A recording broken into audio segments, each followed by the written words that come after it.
Mirno lahko rečem, da je Slovenija danes boljša država, kot je bila pred enim letom in da so njeni temelji bolj zdravi.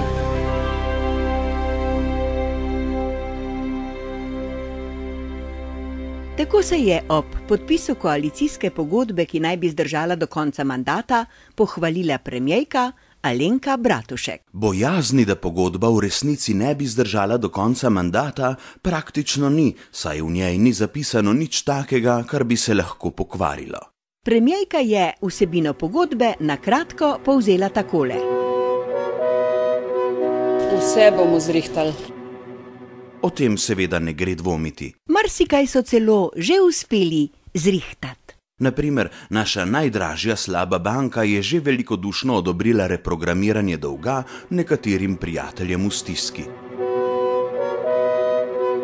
Vse bomo zrihtali. Herman Rigelnik in Bojan Petan sta se torej kar malo oddahnila, saj je slaba banka prvemu reprogramirala okoli 130, drugemu pa celo okoli 150 milijončkov dolga. Še sreča, da država to zlahka zmore, saj se ji uspeva v mandatu Alenke Bratušek zadolževati s hitrostjo 1 milijon evrov na uro, se pravi 24 milijonov na dan. Torej res ni panike zaradi tistih 5 dni in 10 ur, kolikor jih je bilo treba žrtvovati za Rigelnika, oziroma za nekaj več kot 6 dni, kolikor smo se zamudili zaradi Petana. Saj vemo, kako to gre. Za prijatelje si je treba čas vzeti, se poveseliti in kdaj znati potrpeti. Nagnimo vrt slastjo, kot prej nikoli še, saj za prijatelje je dobro le najboljše. Ker je država naša najboljša prijateljica, je seveda prav, da si tudi državljani vzamemo čas zanjo. In smo si ga vzeli. Prav v teh dneh so nas v poštnih nabiralnikih razveselila obvestila o informativnih izračunih davka na nepremičnine.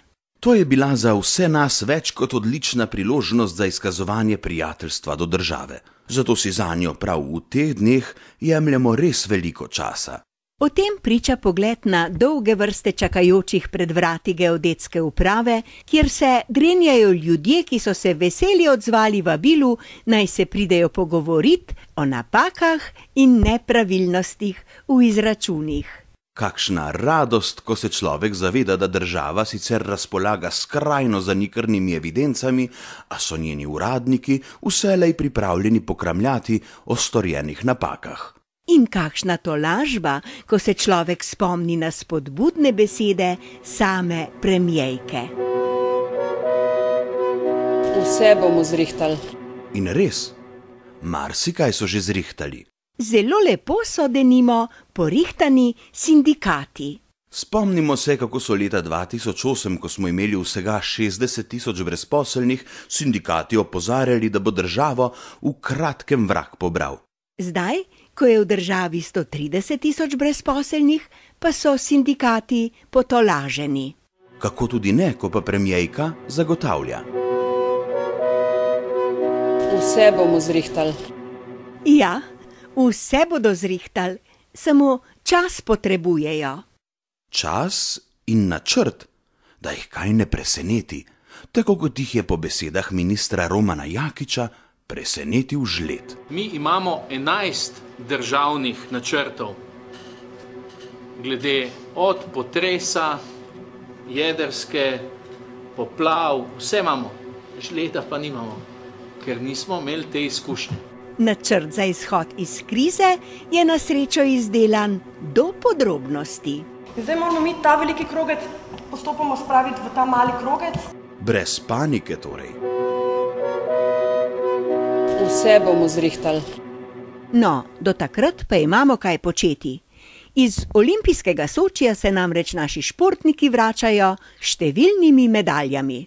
Prav je, da se ob njihovi vrnitvi zberemo v kar največjem številu in jih dostojno počastimo.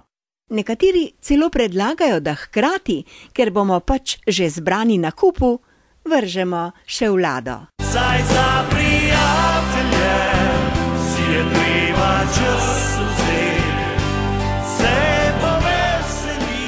Dulce et utile, bi rekli Latinci. Nagnimo slastjo, kot prej nikoli še.